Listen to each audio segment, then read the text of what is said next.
Have you ever wondered what it would be like to walk through a real-life medieval fortress? I mean, one so perfectly preserved feels like you've literally stepped back in time? Well, today, that's exactly where we're going. We're exploring a true marvel, a place of legends and incredible history, the Cité de Carcassonne. And if you're wondering just how legendary this place is, get this, 2 million people. That's right, 2 million people visit this site every single year. It's an absolutely staggering number, and it just shows you how powerful the draw of this incredible piece of history really is. So you gotta understand, this isn't just any old castle. We're talking about the Cité de Carcassonne, which is a whole fortified city. And it's so important that back in 1997, it was named a UNESCO World Heritage Site. I mean, that's a huge deal. It basically means it's one of the most remarkable examples of medieval military architecture on the entire planet. All right, so to really get a feel for Carcassonne, we need to wind the clock back, way back.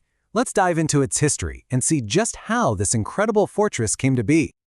Okay, so the story of Carcassonne is a long one. It all kicks off in the 12th century, founded by the Count of Toulouse to be a major stronghold.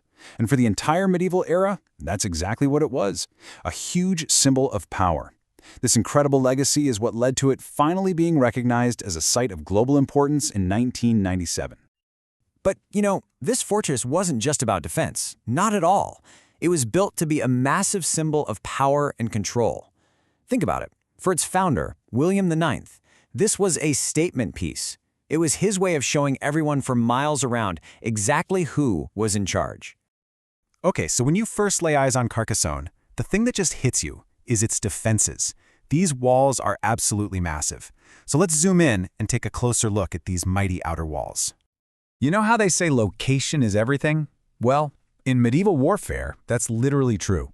In Carcassonne, it had the ultimate advantage. It's perched way up on a hill, looking down over the River Aude. I mean, it's a defender's dream. From that high ground, you could control everything. All the trade routes, all the territory around you. And the scale of these fortifications, it's just hard to wrap your head around. The city has a double ring of walls that stretch for 3 kilometers. 3 kilometers! That created a barrier that was pretty much impenetrable, and it's a huge reason why it's still standing today. All right, now let's step inside those walls, because this is where the story gets even more fascinating. You see, Carcassonne isn't just built in one style. Nope, it's actually this incredible, unique blend of 2 totally different historical periods.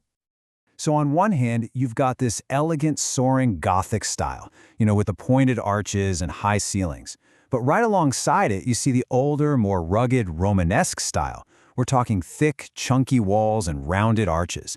It's this fusion of the two that really tells the story of how the city was constantly being updated and reinforced over hundreds of years. So if you're walking around, what are the key things to look for? Well, first, just notice how incredibly thick those stone walls are.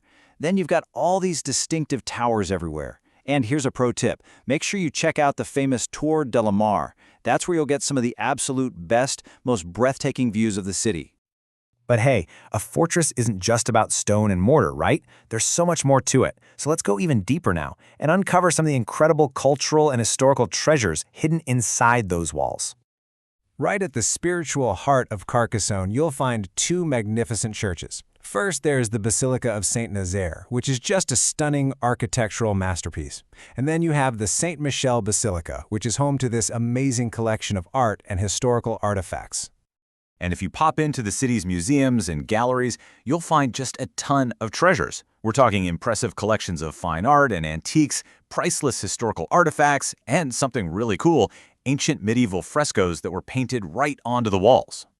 And these collections are just so rich with detail. The art, for example, includes pieces by famous French masters. The artifacts give you this direct link to the past. You can see actual medieval furniture, suits of armor, even royal carriages. And those frescoes? They're like a window looking right into what daily life was like back in medieval Carcassonne.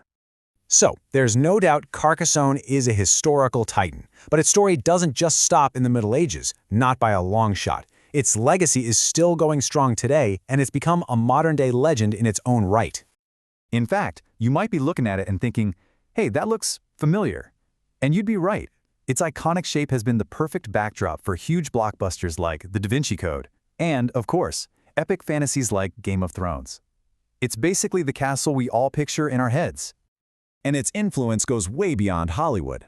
For centuries, the design of Carcassonne has inspired artists and architects. And get this, even some of the greatest minds in history, we're talking Michelangelo and Leonardo da Vinci, are known to have studied its unique form and its brilliant defensive structures. How cool is that?